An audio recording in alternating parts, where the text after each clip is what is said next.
नमस्कार, आप exam tour देख रहे हैं। ये क्लासरूम थोड़ा सा दिखाइएगा। और एक बात बता दें, आने का मेरा मकसद ये है, यहाँ पे अभी टीआरई 4 का वैकेंसी का आगाज हो चुका है। और देखिए, बहुत सारे विद्यार्थी ये सोच रहे हैं कि टीआरई 4 का नोटिफिकेशन आ जाएंगे तब पढ़ेंगे। जो गांव में रह रहे हैं, जो कहीं देख रहे हैं, वह आप देखिए, अभी ये बच्चे लगातार पढ़ रहे हैं। ये आपसे आगे हो सकते हैं। टीआरई 5 का कोई उम्मीद नहीं है। दूसरा बात मैं बता दूं, अभी कल मैं एक इंटरव्यू किया था असिस्टेंट प्रोफेसर का, यानी नेट जीआरएफ में 95 रैंक उनका आया था। इसी क्लासरूम से पढ़ के वो सिलेक्शन हुआ है। इसलिए मैं सोचा थोड़ा सा शशि सर से जानते हैं।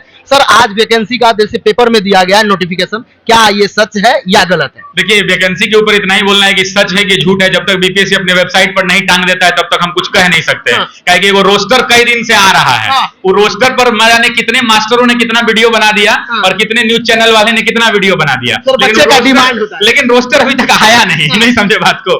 इसलिए देखिए, ये सूचना तो है कि लगभग लाख, सवा लाख, 1.5 लाख वैकेंसी होगी, लेकिन जब तक ऑफिशियली अनाउंस नहीं किया जाता है तब तक ये संभव नहीं है। दूसरा एक पक्ष और है कि आप देखते होंगे कि कई बार प्रेस कॉन्फ्रेंस में बीपीएससी के चेयरमैन का स्टेटमेंट है कि जब तक टीआरई 3 की वैकेंसी को हम क्लियर नहीं कर लेते हैं तब तक हम 4 नहीं देंगे। लेकिन साथ साथ एक और स्टेटमेंट है कि जैसे ही टीआरई 3 खत्म होगा हम 4 का विज्ञप्ति जारी कर देंगे। तो अब सवाल है कि ब्याह के दिन कोहरा रोपिएगा तो रिजल्ट नहीं होता है। जो लोग 7 बजे भोर से अपना पेट चला रहा है, जो लोग 7 बजे, ये बच्चे जो हैं ये 7 बजे सुबह आते हैं और 3, साढ़े 3 बजे जाते हैं, और आने वाले दिनों में इनसे 1-2 और क्लास बढ़ जाएगा तो शाम में 5 बजे जाएंगे। तो कोई आदमी अपने आप को सुबह 7 बजे से लेकर 3 बजे तक गला रहा है। जो आदमी पढ़ रहा है और जो रूम में बैठ के मोबाइल पर रील देख रहा है, तो रिजल्ट उसका नहीं होगा। रिजल्ट उनका होगा जो सुबह 7 बजे भोर से लगे हुए हैं और अपने लिए प्रतिज्ञा के तौर पर लगे हुए हैं कि भैया हम इस बार रिजल्ट लेवे करेंगे।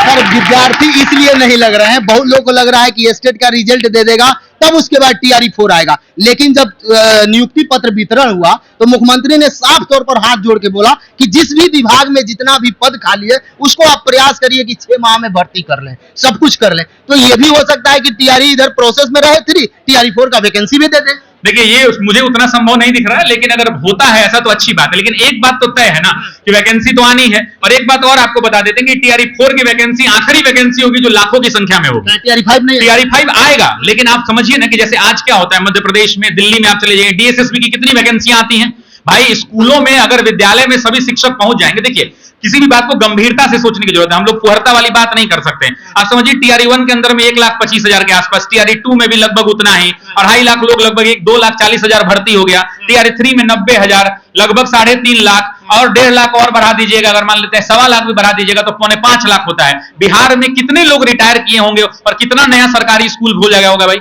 तो ऐसी परिस्थिति के अंदर में वास्तविकता में जीने की जरूरत है। और वास्तविकता यही कहता है कि भैया वैकेंसी तो आएगी, लेकिन मेरे हिसाब से, जो मेरा पर्सनल ओपिनियन है, कि लाखों की संख्या में जो वैकेंसी आने वाली होगी वो अंतिम टीआरई 4 की होगी। इसके बाद 10,000, 20,000, 25,000, 50,000, 30,000, 5,000, 2,000 ऐसी संख्या में वैकेंसी आएगी। और इस बात को कॉमन सेंस से तरीका से सोचा जा सकता है। अब इसमें क्या होता है कि बहुत बार जब हम बात बोलते हैं तो डीएलएड जो अभी कर रहा है वो विद्यार्थी कहता है कि 23-25 वाला सबसे ज्यादा नुकसान में आता है। कहता है कि सब अभी निकाल दीजिए तो हम लोग का क्या होगा।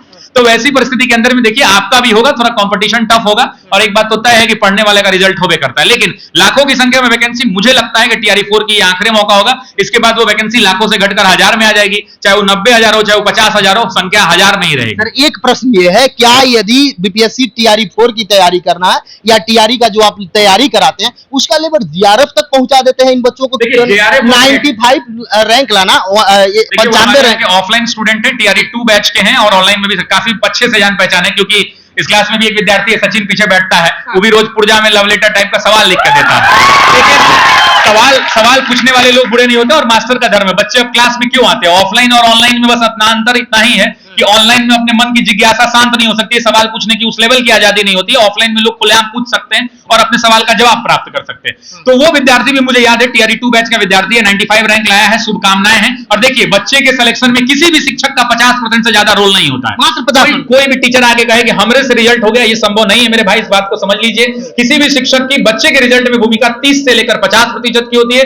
बाकी उसका सेल्फ का डेडिकेशन होता है, उसके मित्र की मंडली होती है, उसका एटीट्यूड नौकरी की तरह होता है कि वो कितना एटीट्यूड से पढ़ाई कर रहा है। बहुत लोग सेल्फिश बन जाते हैं। सेल्फिश बनना खराब नहीं है, मैं तो कहता हूं कि विद्यार्थी जीवन में 110% सेल्फिश होना चाहिए। इस क्लास में इस बच्चे के बगल में बैठा हुआ, इस बच्चे का सबसे बड़ा अगर कोई कॉम्पिटिटर है तो इसके बगल में बैठा हुआ बच्चा है। इसलिए यह है क्योंकि ये भी वही चीज पढ़ रहा है। ये बच्चा चाहता है कि इसका रिजल्ट हो जाए, लेकिन पहले ये चाहता है कि पहले इसका हो जाए तब इसका हो जाए।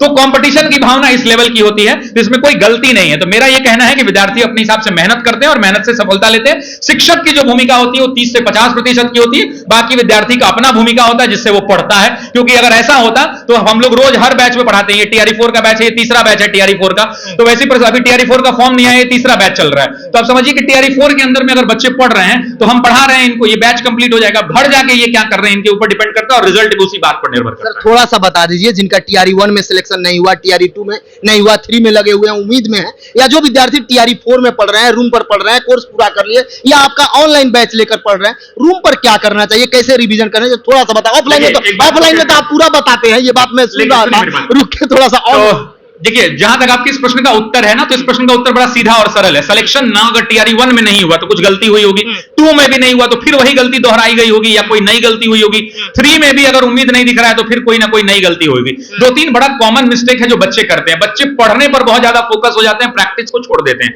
मेरा यह मानना है कि हर विषय का एक प्रैक्टिस का किताब उनके पास होना चाहिए अलग अलग। लेकिन प्रॉब्लम क्या है कि बच्चा कहता है कि भैया हम पीडीएफ से काम चला लेंगे। ये पीडीएफ वाली दुनिया से थोड़ा बाहर निकल के एक किताब उनके पास होनी चाहिए जिससे वो टॉपिक को कंप्लीट होने के बाद क्वेश्चन को लगा सके। अगर बच्चा ए नाम का टॉपिक पढ़ता है, घर जाके ए नाम का एमसीक्यू लगाता है, तो इस बात को मान के चलिए कि भारत की कोई भी परीक्षा हो उसमें 50 से 60% प्रश्न जो है डायरेक्ट या इनडायरेक्ट रूप से पिछले वर्ष के प्रीवियस ईयर क्वेश्चन ही होते हैं। तो कहीं ना कहीं बच्चों के मनोबल को बढ़ाता है और टॉपिक के साथ अगर बच्चा प्रश्न पत्र प्रैक्टिस करते जा रहा है तो उससे काम चल जाता है। अब देखिए, आजकल ऑनलाइन का दुनिया है, ऑनलाइन में सब कुछ पीडीएफ में मिलता है। अब पीडीएफ हर चीज हो नहीं सकता है। मान लीजिए कि आपका ब्याह अभी हुआ है कि नहीं हुआ है? नहीं हुआ है। मान लीजिए कि आपकी शादी नहीं हुई है, तो आप अगर ऑनलाइन मान लीजिए, तो अब आधिकारिक रूप से हुई है नहीं हुई है हम लोग क्या जानते हैं, है कि नहीं? तो मान लीजिए कि आपका विवाह नहीं हुआ है, तो आप ऑनलाइन वीडियो कॉल पे बात करते हैं और एक सामने से बात करना, दोनों में अंतर है कि नहीं है? तो बस यही अंतर है ऑनलाइन और ऑफलाइन का, इस बात को समझ लीजिए। तो मेरा आपसे बड़ा नम्र निवेदन है कि ऑनलाइन में बुराई नहीं है। ऑनलाइन उनके लिए वरदान है जो कहीं नौकरी कर रहे हैं, पढ़ रहे हैं, महिलाएं हैं घर में सुदूर क्षेत्र में जो नहीं आ सकती हैं। बाकी ऑफलाइन जिंदाबाद था, जिंदाबाद है। सर लगातार आप ये बताते हैं, लास्ट प्रश्न होगा, कि सेट बच्चे बहुत ज्यादा लगा देते हैं, वो भी एक नुकसानदेह होता है क्योंकि पैटर्न का रिपीट होना, इसको कैसे लगाना चाहिए? आप क्या इसमें सुधार के सेट के लिए अंतिम प्रश्न है ना ये आपका? क्योंकि क्लास भी है, अंतिम प्रश्न का जवाब देता हूं। सेट प्रैक्टिस दुनिया का सबसे बड़ा ब्लंडर है जो हर बच्चा करता है। मैंने अपने जीवन में कई सारी सरकारी नौकरियां की, मैं आपको एक एक्सपीरियंस एक बात बताता हूं। सेट प्रैक्टिस का असल तरीका लोगों को नहीं पता है। मान लीजिए, मुझे एक बात बताइए, मैं कहता हूं कि किसी भी भारत की परीक्षा को निकालने के लिए उस परीक्षा का 10 से 15 सेट मोर देन एनफ होता है। अब आपको लगेगा शशि सर क्या मजाक कर रहे हो, मैं आपको एक तरीका बताता हूं जो मैं खुद अपनाता था। मैं आपको एक बात बताता हूं कि मान लीजिए कि एक पीआरटी का टेस्ट है, उसके अंदर में 150 सवाल है, 120 क्वेश्चन ही है। मान लेते हैं कि 120 प्रश्न है, तो मुझे बताइए कि क्या 120 प्रश्न में सारे के सारे प्रश्न रिपीटेड होंगे? नहीं होंगे। जितना भी सेट में क्वेश्चन सेट किया जाता है वो सब के सब प्रश्न अलग अलग रहे होंगे।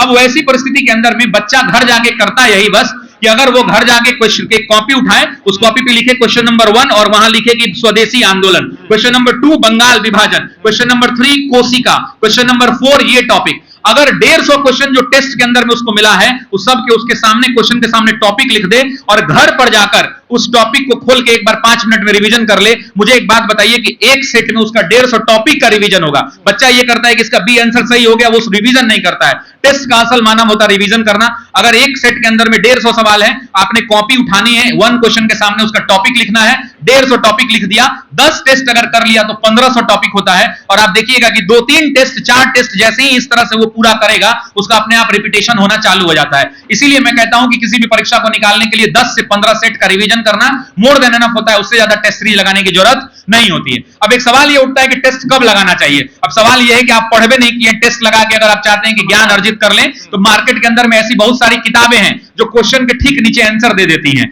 अब वो बच्चों के लिए काफी खतरनाक और घातक हैं। क्यों? मान लीजिए कि इस बच्चे को अगर बंगाल विभाजन पे कुछ नहीं आता है, ये बच्चा वहां देखा, या कंफ्यूजन, एग्जाम में ऐसा नहीं है कि बच्चा को नहीं आता, एग्जाम में कंफ्यूजन होता है, ए होगा कि बी होगा कि सी होगा कि डी होगा। और वो और भी बहुत सारी, मैं किसी किताब का नाम नहीं लूंगा, वो किताबें गलती कर देती हैं जिससे बच्चों को नुकसान होता है। मान लीजिए बंगाल विभाजन का क्वेश्चन जो है किसी किताब से ये प्रैक्टिस कर रहा है, ऊपर में क्वेश्चन लिखा हुआ है, उसके ठीक नीचे आंसर दिया हुआ है, बच्चा का आंख में तो पावर नहीं लगा हुआ कि ऐसे झक लेगा तो आंसर नहीं दिखेगा उसको, उसका ना चाहते हुए उसको दिख जाता है कि बी हो जाएगा। लेकिन वास्तविकता में क्या होता है, वही क्वेश्चन जब एग्जाम में आता है तो उसको लगता है कि बी होगा कि सी होगा। तो ऐसी पुस्तकों से अपने आप को बचा लेना है जो प्रश्न के ठीक नीचे उसका उत्तर दिए हैं। उत्तर लास्ट में हो तो कोई प्रॉब्लम नहीं है, क्योंकि उससे क्या होता है कि बच्चा का कंफ्यूजन ही खत्म हो जाता है और एग्जाम में बच्चा को हर सवाल आता है, बस प्रॉब्लम यही होता है उसके उस प्रश्न के साथ कंफ्यूजन होते हैं। तो ऐसी किताबों से अपने आप को बचा लें, 15 सेट प्रैक्टिस करें, इतना काफी है। बहुत बहुत शुक्रिया सर। पढ़ाई लिखाई हो गया, बच्चे का प्रश्न नहीं करेंगे तो ये समस्या होगा, अन्याय होगा। सर पहला प्रश्न विद्यार्थी का ये है जो टीआरई 3 में आंसर की दिया गया है, वो चाहे 9th 10th का हो या 11th 12th का हो या 1 to 5 का हो, अभी भी फाइनल आंसर की में कई सारे एरर हैं। उसको मैं आयोग भी गया था, आयोग से बातचीत भी हुई, अभी तक कोई नोटिफिकेशन है, इस पर आपका क्या? देखिए इस बात तो ये संगीन है और छात्रों के भविष्य का सवाल है। किसी बच्चे का 1 नंबर से रिजल्ट हो सकता है और 1 नंबर से रुक सकता है, ये सही बात है। मैंने भी 1-2 प्रश्नों को देखा जिसके अंदर में उत्तर होना चाहिए, किसी सेट में सही आंसर दे दिया और किसी सेट में उसी प्रश्न का उत्तर एच वाले में गलती हुआ, ये हुआ है।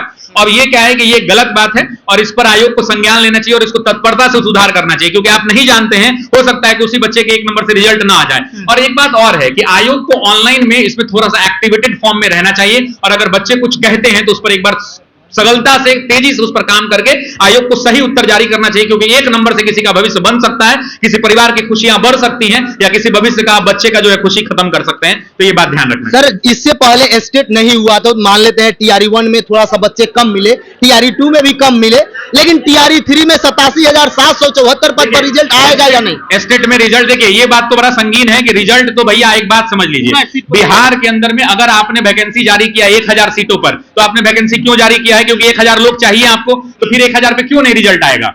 सवाल ये उठता है कि जब आप वैकेंसी 1000 सीट की दे रहे हैं तो ऐसी परिस्थिति के अंदर में 1000 सीट का रिजल्ट भी आना चाहिए। तो इस बात का ध्यान रखना, अगर 87,000 सीटें या जो भी सीटें आ रही हैं फाइनल होकर रोस्टर के अंदर में, तो उतनी सीटों पर नियुक्ति होनी चाहिए, सीटें खाली नहीं होनी चाहिए। नहीं तो फिर देख रहे हैं ना, जो पीछे वाला खाली रह गया, आगे वाला में अभी तक जुटा नहीं है, तो ये समस्या बरकरार रहेगी। इसलिए बच्चे का एक ही मांग है भाई कि जितना वैकेंसी आपने दिया है उतने वैकेंसी पर रिजल्ट दे दें, ठीक है? बहुत सर एक प्रश्न और है, लास्ट प्रश्न ये है कि जब रेलवे में, भारत में ही है, रेलवे में शुरू से ऊपर से पद को भरा जाता है, 1 कैंडिडेट 1 रिजल्ट लागू है, तो यहाँ क्यों नहीं 11th 12th में, 9th 10th में, 6th 1 कैंडिडेट 1 रिजल्ट में प्रॉब्लम क्या है कि 1 कैंडिडेट 1 रिजल्ट का एक समाधान है। होता क्या है कि आयोग अपना पक्ष रख देता है कि बच्चे का, आयोग अपना पक्ष रख देता है कि बच्चा जो है 11th 12th के अंदर में मान लीजिए उसका कोई डॉक्यूमेंट में दिक्कत आ जाए तो वो 11th 12th, मान लीजिए कि ये बच्चा है, 1 मिनट, मान लीजिए कि ये बच्चा है 11th 12th में भी इसका रिजल्ट हो जाए, 9th 10th में रिजल्ट हो जाए। अब आप कह रहे हैं कि इस बच्चे को क्यों नहीं 11th 12th का सीट अलॉट करके 9th 10th वाला किसी और को दे दिया जाए? ये आप कैसे डिसाइड करेंगे? पहले वेरिफिकेशन हो जाए 11th 12th। यही बात है कि 11th 12th में आयोग कहता है कि या तो हम पहले वेरिफिकेशन करा लें। अब मान लीजिए कि 11th 12th का ये वेरिफिकेशन कराने गए, इनके डॉक्यूमेंट में कुछ खामी निकल गया, तो इनका तो 9th 10th वाला खा गए हैं, तो इनका क्या होगा? तो ये कोर्ट चले जाएंगे, मामला रुक जाएगा। तो वैसी परिस्थिति के अंदर में प्रक्रिया ये होनी चाहिए कि वैसे प्रक्रिया के अंदर में आप क्या करें भाई, टीआरई 1 के अंदर में एग्जाम हुआ, रिजल्ट आया, रिजल्ट के बाद ज्वाइनिंग हो गया, 1 सप्ताह में दनादन, वैसा रिजल्ट हम देखे ही नहीं। तो वैसी परिस्थिति के अंदर में 11th 12th का रिजल्ट आ जाए, उनका डॉक्यूमेंट वेरिफिकेशन करा लिया जाए, उसके बाद 9th 10th का भाई 15 दिन इंतजार करेंगे हम, कोई दिक्कत नहीं है, 1 महीना इंतजार करेंगे, कोई दिक्कत नहीं। इंतजार तो कर रहे हैं पिछले 2-3 महीने से, लोग 2 महीने से तो इंतजार कर रहे हैं, तो 15 दिन और इंतजार सही, लेकिन 11th 12th का पहले रिजल्ट जारी कर दीजिए, उनका डॉक्यूमेंट वेरिफिकेशन करा दीजिए, उसके बाद जो बच्चे जिनका डबल रिजल्ट है वो सीट बच जाएगा, फिर 9th 10th का कराइए, 9th 10th वाले का सीट बचेगा, 6 to 8 कराइए और अंत में पीआरटी 1 to 5 का कराइए, तब जाके ये प्रक्रिया सब अच्छे से गुजरेगी और अच्छे से गुजरेगी। और हाँ, जो लोग डॉक्यूमेंट वेरिफिकेशन कर रहे हैं उन पर जिम्मेदारी तय कीजिए, क्योंकि आप देख रहे होंगे कि डॉक्यूमेंट वेरिफिकेशन का नतीजा है कि उनके कारण भी हजारों सीटें खाली हो रही हैं। कभी रोज अखबार में आता है कि इतने लोग फर्जी पाए गए, इतने लोगों का ये डॉक्यूमेंट फर्जी पाया गया। तो ऐसी परिस्थिति के अंदर में उन अधिकारियों पर भी जो है रिस्पॉन्सिबिलिटी फिक्स होनी चाहिए, जो लोग डॉक्यूमेंट वेरिफिकेशन कर रहे हैं अच्छे से डॉक्यूमेंट वेरिफिकेशन करें ताकि आगे समस्या ना हो। सर आवाज उठाने से बहुत लाभ देखने को मिल रहा है। अभी टीआरई 1 टीआरई 2 का हर एक पंचायत में आवासीय जांच करने के लिए वहां के मुखिया को सर एक प्रश्न, लास्ट प्रश्न होगा, विद्यार्थी को आप क्या सुझाव दीजिएगा जो तैयारी कर रहा है? जाती है, सब ग्रेजुएट लड़का है, सब लोग ग्रेजुएशन जांच हो रहा है सर, जांच होने दीजिए ना, जिसका गलत रहेगा उसको दिक्कत है। इस सब लाइकन का सब डॉक्यूमेंट ठीक है, जाइए आप निश्चिंत रहिए।